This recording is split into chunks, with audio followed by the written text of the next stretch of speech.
नमस्कार। आज हम 7वीं कक्षा की हिंदी की पाठ्य पुस्तक मल्हार के पाठ 6 गिरिधर कविराय की कुंडलियाँ के प्रश्न उत्तरों का पार्ट 2 करेंगे। पिछली वीडियो में हमने पार्ट 1 किया था। अगर किसी बच्चे ने वह वीडियो नहीं देखी है तो आप प्लेलिस्ट में जाकर पहले उस वीडियो को जरूर देख लें, उसके बाद ही आप पार्ट 2 वीडियो देखें। डियर स्टूडेंट्स, मैं आप सभी को बताना चाहती हूँ कि इस चैनल पर आपको सभी सब्जेक्ट्स के वीडियोस मिल जाएंगे। इसके लिए आप डिस्क्रिप्शन या प्लेलिस्ट चेक कर सकते हैं। तो आइए मैं आपको जल्दी से बता देती हूँ कि आप प्लेलिस्ट को कैसे चेक कर सकते हैं। सबसे पहले आपको YouTube के सर्च बार में एजू मैग्नेट को टाइप करना है और इस चैनल को सर्च करना है। जैसे ही आप इस चैनल को सर्च करेंगे तो आपके सामने इस तरह का पेज जो है खुल जाएगा। फिर आपको व्यू चैनल पर जाना है। जैसे ही आप व्यू चैनल पर जाएंगे तो आपके सामने कुछ इस तरह का पेज जो है वो खुल जाएगा, जिसमें आपको ये सभी ऑप्शंस जो हैं वो दिखाई देंगे। अगर आप वीडियोस पर जाते हैं तो चैनल पर जितनी भी वीडियोस हैं वो सभी आपको मिल जाएंगी। आप जो वीडियो देखना चाहते हैं देख सकते हैं। और अगर आप प्लेलिस्ट में जाते हैं तो यहाँ पर आपको प्लेलिस्ट में subject wise, class wise videos मिल जाएंगी। आप अपनी मनचाही मनपसंद वीडियो जो है प्लेलिस्ट में जाकर देख सकते हैं। इसके अलावा आप विजिट शॉप या स्टोर पर जाकर ऑनलाइन शॉपिंग भी कर सकते हैं। और आप सभी से रिक्वेस्ट है कि अगर आपने अभी तक इस चैनल को सब्सक्राइब नहीं किया है तो यहाँ पर सब्सक्राइब का बटन दिया गया है, इसे ज़रूर प्रेस कर लें और इस चैनल को सब्सक्राइब कर लें ताकि चैनल पर आने वाली वीडियोस का अपडेट आपको मिलता रहे। तो आइए अब आज का वीडियो शुरू करते हैं। तो प्रश्न दिए गए हैं काल से जुड़े शब्द से संबंधित। बीती ताही बिसारी दे, आगे की सुध ले।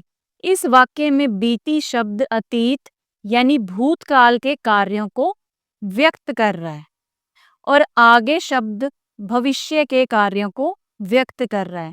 इसी प्रकार वर्तमान समय में होने वाले कार्यों को आज जैसे शब्दों से व्यक्त किया जा सकता है। रोचक बात यह है कि अनेक शब्दों का प्रयोग बीते हुए समय, आने वाले समय और वर्तमान समय को बताने वाले तीनों प्रकार के वाक्यों में किया जा सकता है। ठीक है, कि अनेक शब्द ऐसे हैं जिन्हें हम भूतकाल में भी प्रयोग में ला सकते हैं, वर्तमान काल में भी और भविष्य काल में भी।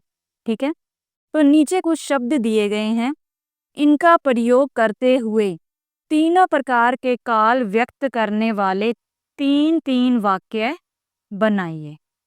तो आपको तीन तीन वाक्य बनाने हैं। ठीक है, जैसे यहाँ पर दिया गया है भूतकाल, ये वर्तमान काल, भविष्य काल। ठीक है, तो भूतकाल का कल शब्द दिया गया है, हमें कल के बारे में वाक्य बनाना है जो भूतकाल से संबंधित हो।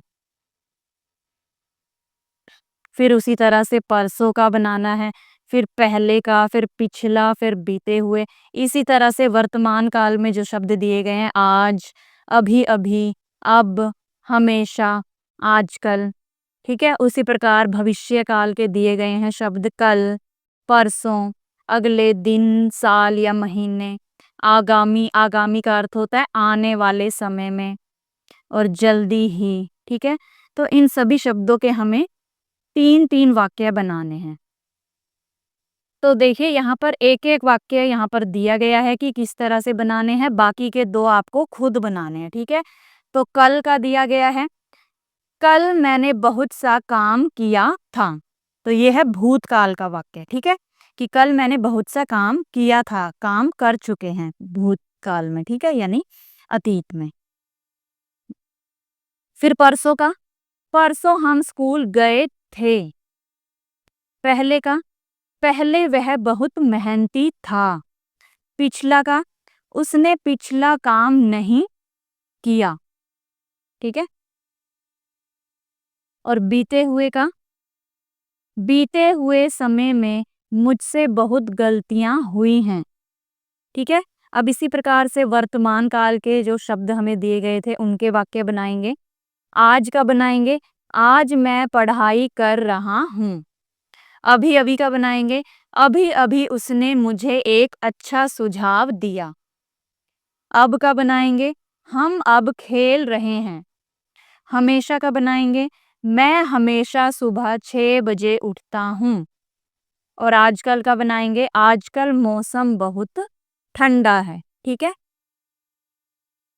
फिर उसी तरह से आपको भविष्यकाल के जो शब्द दिए गए थे उनके वाक्य बनाने हैं। अब कल मैं बाजार जाऊंगा। अब देखिए अभी हमने ऊपर भूतकाल में भी कल शब्द का वाक्य बनाया था, है ना। और अब भविष्यकाल में भी ये शब्द दिया गया है। ठीक है। तो वाक्य हमें उसी तरह से बनाना है जिससे हमें पता चल जाए कि हम भविष्यकाल के बारे में बात कर रहे हैं या भूतकाल के बारे में। ठीक है। अब परसों हम सिनेमा हॉल जाएंगे। अब ये परसों शब्द भी भूतकाल में भी दिया गया था और भविष्यकाल में भी दिया गया है। ठीक है। अब अगला शब्द है अगले दिन साल महीने। कि अगले महीने मुझे दिल्ली जाना है, या आप लिख सकते हैं अगले साल मुझे दिल्ली जाना है, या अगले महीने मुझे दिल्ली जाना है, या अगले दिन मुझे दिल्ली जाना है। ठीक है। आगामी, आगामी यानी आने वाले समय में। ठीक है। आगामी साल में मैं विदेश जाने का सोच रहा हूँ। जल्दी ही, जल्दी ही का जल्दी ही हम एक नया घर खरीदेंगे। ठीक है। तो एक एक वाक्य मैंने आपको बता दिया, बाकी के वाक्य आप खुद बनाएंगे। अब अगला प्रश्न देखिए, आपने जो वाक्य बनाए हैं उन्हें ध्यान से देखिए। पहचानिए कि इन वाक्यों में किन शब्दों से पता चल रहा है कि वाक्य में कार्य जो है भूतकाल में हुआ है, वर्तमान काल में हुआ है या भविष्य काल में होगा। वाक्यों में उन शब्दों को रेखांकित कीजिए। अब देखिए अब हमें उन शब्दों को रेखांकित करना है जिससे हमें पता चले कि वाक्य जो है वो भूतकाल का है, भविष्यकाल का है या वर्तमान काल का है। जैसे हमने जो भूतकाल के वाक्य बनाए थे, कल का बनाया था कि कल मैंने बहुत सा काम किया था। तो कैसे पता लगेगा कि ये भूतकाल का वाक्य है? तो भूतकाल के वाक्यों की पहचान हम किस तरह से करेंगे? उसमें जो है उन वाक्यों में था, थे, थी शब्दों का प्रयोग किया जाता है। ठीक है। जैसे कल मैंने बहुत सा काम किया था, यानी काम हम कर चुके हैं। ठीक है। तो इससे पता लगता है कि ये भूतकाल है। अगला देखिए, परसों हम स्कूल गए थे। परसों गए थे यानी कि थे से पता लग रहा है कि भूतकाल में ये काम हुआ है। ठीक है। अब इसमें देखिए पहले, पहले ही पता लग रहा है कि पहले ये काम हो चुका है। एक तो पहले से कि पहले वह बहुत मेहनती था, अब था भी आ गया है। ठीक है। तो इनसे पता लग रहा है कि ये भूतकाल के बारे में बात की गई है। पिछला, उसने पिछला काम नहीं किया। एक तो पिछला से पता लग रहा है। ठीक है। और एक किया से पता लग रहा है। ठीक है। कि उसने पिछला काम नहीं किया यानी जो पिछला काम था वो नहीं किया उसने, यानी भूतकाल के बारे में बात हो रही है। और बीते हुए, बीते हुए यानी कि इससे तो साफ साफ पता लग रहा है कि बीते हुए समय की बात हो रही है यहाँ पर। ठीक है ना। बीते हुए समय से पता लग रहा है एक तो, और हुई है यानी हो चुका है काम। ठीक है। बीते हुए समय में मुझसे बहुत गलतियां हुई हैं। तो इन शब्दों से हमें पता लग रहा है कि ये भूतकाल के वाक्य हैं। तो अब हम वर्तमान काल की पहचान करेंगे कि कैसे करते हैं। तो वर्तमान काल में क्या होता है, इसकी पहचान करने के लिए वाक्य के अंत में या तो होता है ता है, ती है, ते है। ठीक है। ता है, ती है, ते हैं। ठीक है। इस तरह से पहचान कर सकते हो आप इसकी। या रहा है, रही हूँ, रहे हैं। ठीक है। तो जैसे ये दिया गया है कि आज मैं पढ़ाई कर रहा हूँ, तो उसमें क्या है, रहा हूँ से पहचान की जा रही है कि मैं पढ़ाई कर रहा हूँ। आज मैं पढ़ाई कर रहा हूँ यानी काम चल रहा है। ठीक है। फिर अभी अभी उसने मुझे एक अच्छा सुझाव दिया। एक तो अभी अभी से पता लग रहा है। ठीक है। इसके नीचे भी आप लाइन लगा सकते हैं कि अभी अभी, जस्ट अभी अभी ये काम हुआ है यानी कि वर्तमान काल की बात हो रही। और दिया, ठीक है, दिया से भी आप पता लगा सकते हैं। फिर अगला देखिए, हम अब खेल रहे हैं। तो रहे हैं और अब यानी कि वर्तमान काल की बात हो रही है यहाँ पर भी। फिर अगला देखिए, मैं हमेशा सुबह 6 बजे उठता हूँ। तो ये वाक्य किसी आदत को बताता है। ठीक है। तो जिन वाक्यों में भी आदत के बारे में बताया जाए या जो क्रियाएं रोज ही होती हैं, जैसे सूरज जो है रोज पूरब दिशा से निकलता है, तो वो किस काल को बताता है? वर्तमान काल को। और मैं हमेशा सुबह 6 बजे उठता हूँ या मैं रोज सैर करने जाता हूँ, तो ये हम डेली की क्रियाएं करते हैं। ठीक है, तो इससे हम पहचान कर सकते हैं कि ये क्या है? वर्तमान काल की बात हो रही है यहाँ पर। ठीक है, और उठता हूँ, ता हूँ से भी पता लगा सकते, ता है, ती है, ते है या फिर ता हूँ। अगला देखिए, आजकल मौसम बहुत ठंडा है। एक तो आजकल की बात हो रही है, आजकल यानी वर्तमान की बात हो रही है। ठीक है, मौसम बहुत ठंडा है से भी पता लग रहा है कि वर्तमान समय की बात यहाँ पर की जा रही है। तो इस तरह से आप वर्तमान काल की पहचान कर सकते हैं।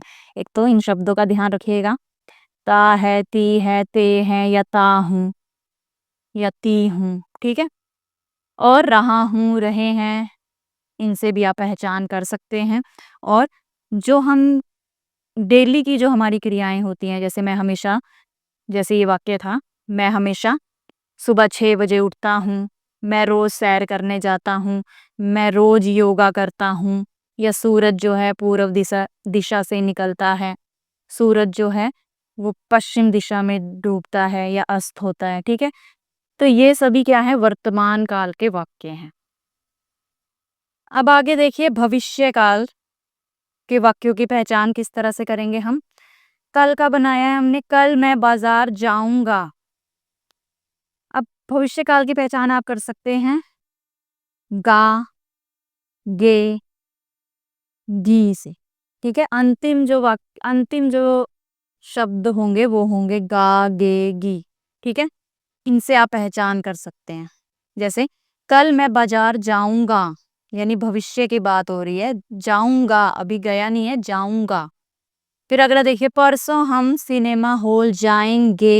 यहाँ पर भी भविष्य के बारे में बात हो रही है, गे से पता लग रहा है। ठीक है, गे, गा।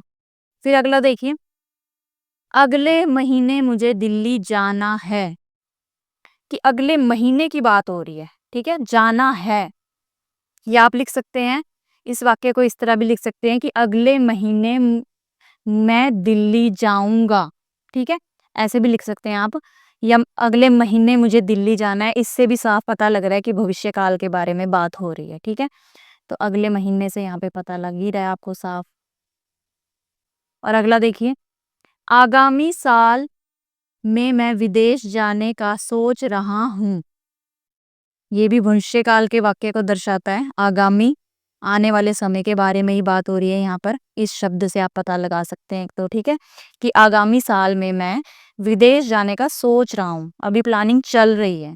ठीक है, फिर अगला वाक्य देखिए, जल्दी ही हम एक नया घर खरीदेंगे। यहाँ पर तो साफ ही पता लग रहा है, एक तो जल्दी ही और एक खरीदेंगे, गा, गे, गी। ठीक है, गा, गे। ठीक है, यानी कि भविष्य के बारे में, भविष्य काल के बारे में यहाँ पर बात की जा रही है। तो इन सभी शब्दों से आप पता लगा सकते हैं कि काम जो है भविष्य काल में किया जाएगा। अगला प्रश्न पाठ से आगे, आपकी बात। खटखट है जिये माही क्यों जो बिना विचारे, का अर्थ है बिना सोचे किए गए कार्य मन में चुभते रहते हैं। कि इस वाक्य का क्या अर्थ है, इन पंक्तियों का क्या अर्थ है कि बिना सोचे किए गए कार्य मन में चुभते रहते हैं। क्या आपने कभी ऐसा अनुभव किया है? उस घटना को साझा कीजिए। कि आपके मन में भी कभी ऐसा विचार आया है या आपने कभी ऐसा अनुभव किया है कि आपने कोई बिना सोचे समझे काम किया हो और वो काम आपके मन में चुभ रहा हो। ठीक है, तो वही हमें बताना है इस प्रश्न में। तो आप इस तरह से लिखेंगे, हाँ, एक बार बिना सोचे मैंने अपने दोस्त को कुछ कठोर शब्द कहे जो बाद में मुझे बहुत चुभे। इस घटना ने सिखाया कि हमें हर बात सोच समझ कर करनी चाहिए ताकि बाद में पछताना ना पड़े। क्योंकि कई बार क्या होता है, हम गुस्से में किसी को भी कुछ भी कह देते हैं, कुछ ऐसे शब्द बोल देते हैं जो हमें नहीं बोलने चाहिए, जो किसी को दुख पहुंचाएं, किसी को बुरे लगे। लेकिन बाद में फिर हमें पछताना पड़ता है, ठीक है? तो इसलिए कहा गया है कि हमें हर काम सोच समझ कर करना चाहिए और सोच समझ कर ही हमें अपनी बात दूसरों से करनी चाहिए। फिर अगला प्रश्न है, बीती ताहि बिसारि दे, आगे की सुधि लेई, का अर्थ है अतीत को भूलना और भविष्य पर ध्यान देना चाहिए। क्या आप इस बात से सहमत हैं? क्यों? उदाहरण देकर समझाइए। तो इस प्रश्न के उत्तर में आप लिखेंगे, मैं सहमत हूँ। अतीत में जो हुआ वह बदल नहीं सकता, इसलिए हमें वर्तमान और भविष्य पर ध्यान केंद्रित करना चाहिए। यानी कि हमें अपने वर्तमान और भविष्य के बारे में सोचना चाहिए, अतीत को भुला देना चाहिए। जैसे अगर किसी परीक्षा में असफल हो गए, तो भविष्य में सफलता के लिए तैयार रहना चाहिए। फिर अगला प्रश्न देखिए, पाठ में दी गई दोनों कुंडलियों के आधार पर आप अपने जीवन में कौन-कौन से बदलाव लाना चाहेंगे? तो उत्तर है, मैं अपने जीवन में हर कार्य को सोच समझकर करने का प्रयास करूंगा। अतीत के पछतावे को छोड़कर वर्तमान और भविष्य पर ध्यान केंद्रित करूंगा, ताकि मानसिक शांति मिले और सही निर्णय ले सकूं। फिर अगला प्रश्न है, खान पान सम्मान राग रंग मनि न भावे। इस पंक्ति में खान पान सम्मान और राग रंग अच्छा ना लगने की बात की गई है। आप इसमें से किसे सबसे आवश्यक मानते हैं? अपने उत्तर के कारण भी बताइए। तो इस प्रश्न के उत्तर में आप लिखेंगे, मैं सम्मान को सबसे आवश्यक मानता हूँ। खान पान और राग रंग बाहरी सुख हैं, लेकिन सम्मान से आत्मसम्मान और मानसिक शांति मिलती है, जो जीवन को सही दिशा में ले जाती है। अब अगला प्रश्न देखिए, हंसी जग में होत हंसाए। कभी कभी लोग दूसरों की गलतियों पर ही नहीं, उनके किसी भी कार्य पर हंस देते हैं। अपने समूह के साथ मिलकर ऐसी कुछ स्थितियों की सूची बनाइए जब किसी को आप पर या आपको किसी पर हंसी आई हो। तो इस प्रश्न के उत्तर में आप लिखेंगे, जब मैंने नए जूते पहने और चलने में फिसल गया तो आपके दोस्तों को हंसी आ गई। जब मैंने गलती से कुछ उल्टा पहना, या जब मेरे दोस्त ने अपने कपड़े उलझा दिए और गिर पड़ा, या किसी ने मजाक में गलत गाना गाया और सब हंस पड़े। तो ऐसे कई वाक्य हो जाते हैं जिनमें जिनके कारण हमें हंसी आ जाती है। फिर अगला प्रश्न है, ऐसी दोनों स्थितियों में आपको कैसा लगता है और दूसरों को कैसा लगता होगा? कि जब कोई आप पर हंस देता है या आप दूसरों पर हंस देते हो तो कैसा लगता होगा? तो ऐसी स्थितियों में मुझे हल्का असहज और थोड़ा शर्मिंदा महसूस हो सकता है, जबकि दूसरों को मजाक या हल्की हंसी से अच्छा लगता है। हालांकि यदि किसी की गलतियों पर अधिक हंसा जाए तो उसे असहज भी महसूस हो सकता है। अगला प्रश्न, सोचिए कि कोई व्यक्ति आपकी किसी भूल पर हंस रहा है। ऐसे में आप क्या कहेंगे या क्या करेंगे ताकि उसे एहसास हो जाए कि इस बात पर हंसना ठीक नहीं है? यदि कोई मेरी भूल पर हंस रहा हो, तो मैं उनसे शांतिपूर्वक कहूँगा, मैं भी समझता हूँ कि यह गलत था, लेकिन हंसी के बजाय हमें एक दूसरे की मदद करनी चाहिए ताकि हम आगे से इसे ना दोहराएं। इससे उन्हें एहसास होगा कि हंसी से ज़्यादा समझदारी जरूरी है, कि हर बात में हंसना ही जरूरी नहीं है, हमें समझदारी से काम लेना चाहिए। अगर किसी को कोई काम समझ में नहीं आ रहा है तो इसका मतलब ये नहीं कि हमें उस पर हंसना चाहिए, बल्कि हमें उसकी मदद करनी चाहिए, ठीक है? अब अगला प्रश्न है, सोच समझ कर बिना विचारे जो करे सो पाछे पछिताए। आज के समय में कुछ लोग जल्दी में कार्य कर देते हैं या जल्दी में निर्णय ले लेते हैं। कुछ ऐसी स्थितियां बताइए जहां जल्दबाजी में निर्णय लेना या कार्य करना हानिकारक हो सकता है। तो इस प्रश्न के उत्तर में आप लिख सकते हैं, मान लीजिए आपने बिना योजना बनाए जल्दबाजी में घूमने का विचार बना लिया, ठीक है? बिना आपने वहां का वेदर देखे घूमने का, जहाँ भी आप घूमना चाहते हैं वहाँ की प्लानिंग आपने कर ली और वहाँ पर बारिश आ गई। फिर बारिश के कारण क्या हुआ, आपकी जो सारी योजना थी वो बेकार हो गई, ठीक है? आप जल्दी में चले गए घूमने के लिए, आपको पता नहीं था कि वहाँ पे कैसा मौसम होगा, क्या होगा, ठीक है? आपने जल्दबाजी में फैसला किया और चले गए घूमने और वहाँ पर अचानक बारिश आ गई और आपके पास किसी भी तरह का इंतजाम नहीं था, रेनकोट वगैरह। तो उससे क्या होगा, आपकी जो सारी योजना है, जो भी प्लानिंग है वो क्या हो जाएगी, बेकार हो जाएगी, है ना? या फिर मान लीजिए आपने बिना सोचे समझे कठिन विषय चुन लिया, ठीक है? जिससे मान लीजिए अगर आप मैथ्स में कमज़ोर हैं, तो आपने मैथ्स विषय चुन लिया, लेकिन आप वो कर नहीं पा रहे हैं अब, ठीक है? जिसके कारण आप परीक्षा में फ़ेल भी हो सकते हैं। तो ये नुकसान आपको हो सकता है अगर आप जल्दबाज़ी में कोई कार्य करते हैं या कोई भी कोई कार्य को जल्दबाज़ी में बिना सोचे समझे करता है, ठीक है? तो ये नुकसान आपको हो सकते हैं। अब अगला प्रश्न देखिए, मान लीजिए कि आपको या आपके किसी परिजन को नीचे दिए गए संदेश मिलते हैं, ऐसे में आप क्या करेंगे? तो ये संदेश है, फिर आप क्या करेंगे ये भी दिया गया है। जैसे संदेश आया आपके पास कि आपका बैंक खाता बंद होने वाला है, तो आप क्या करेंगे? ओटीपी किसी को ना दें, ठीक है? तुरंत कॉल काट दें और आप अपने बैंक से संपर्क करें, ठीक है? उनकी बातों में आपको नहीं आना, सीधा कॉल काट कर अपने बैंक से संपर्क करना है। ये आपके पास संदेश आता है, बधाई हो, आपने 10 लाख रुपए की लॉटरी जीती है, सत्यापन के लिए रुपए 5,000 इस नंबर पर अभी भेजें। तो आपको क्या करना है, संदिग्ध वेबसाइट पर कोई भुगतान या पेमेंट नहीं करनी। ऐसी वेबसाइट को साइबर क्राइम सेल में रिपोर्ट करें, ठीक है? ऐसी वेबसाइट की। फिर आपके पास अगर अब संदेश आता है कि गलती से आपके नंबर पर रुपए 1,000 का रिफंड भेजा है, कृपया रिफंड वापस भेज दें। तो किसी भी अनजान को पैसा ना भेजें, अपने बैंक ऐप में सभी लेन-देन की जांच करें, यदि पैसा कट गया है तो तुरंत बैंक को सूचित करें। या आपके पास संदेश आता है कि आपका सिम कार्ड बंद होने वाला है, केवाईसी अपडेट करने के लिए हमें आधार और पैन की फ़ोटो भेजें। तो आपको तुरंत कॉल को काट देना है, सीधा बैंक से संपर्क करना है और अपना जो फ़ोन पर आधार या पैन या कोई व्यक्तिगत जानकारी किसी से भी साझा नहीं करनी है। या मैसेज आता है कि आपके मनपसंद मोबाइल पर 70% तक की छूट, ऑफ़र ख़त्म होने से पहले यहाँ पेमेंट करें। तो आपको ऐसे झांसे में नहीं आना है, सीधा लिंक पर क्लिक नहीं करना है। या आपके पास कोई मैसेज आता है, मैं तुम्हारा चाचा बोल रहा हूँ, ट्रेन में फंसा हूँ, तुरंत रुपए 5,000 इस नंबर पर भेज दो।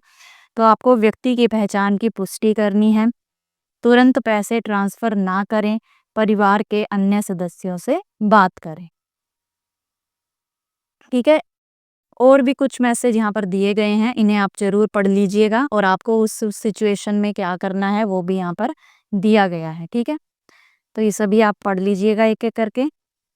अब प्रश्न हमें दिया गया है कि नीचे कुछ स्थितियां दी गई हैं, इन स्थितियों में बिना सोचे समझे कार्य करने या निर्णय लेने के लिए क्या परिणाम हो सकते हैं? पहला दिया गया है कि सोशल मीडिया पर झूठा संदेश या असत्य समाचार पर भरोसा करके उसे सबको भेज दिया। कि आपने सोशल मीडिया पर कोई भी झूठा संदेश या असत्य समाचार आया और आपने उसे दूसरों को भेज दिया, तो उसका क्या परिणाम हो सकता है? इससे समाज में भ्रम फैल सकता है और व्यक्ति की विश्वसनीयता पर असर पड़ सकता है कि लोग फिर आपकी बात पर विश्वास नहीं करेंगे। अगला देखिए, जल्दबाजी में बिना हेलमेट के बाइक चलाने पर पुलिस ने चालान काट दिया, तो उससे क्या होगा? पुलिस द्वारा चालान कटने से पैसे का नुकसान हो सकता है और सुरक्षा भी खतरे में पड़ सकती है। फिर तीसरा, बिना माता-पिता से पूछे ऑनलाइन गेम पर पैसे खर्च कर दिए, तो उससे क्या होगा? परिवार के साथ रिश्तों में तनाव आ सकता है और आर्थिक नुकसान भी हो सकता है। अब अगला प्रश्न है आज की पहेली। खान-पान सम्मान। इस पंक्ति के तीनों शब्दों में केवल एक मात्रा का प्रयोग किया गया है, उपयोग किया गया है, आ की मात्रा, ठीक है? खान में भी आ की मात्रा है, पान में भी और सम्मान में भी, ठीक है? किसका प्रयोग है? आ की मात्रा का। अब ऐसे ही दो वाक्य नीचे दिए गए हैं, जिसमें केवल एक मात्रा का उपयोग किया गया है। जैसे नीली नदी धीमी थी, चींटी चीनी जिम गई। अब इन दोनों वाक्यों में किसका प्रयोग किया गया है? बड़ी ई की मात्रा का।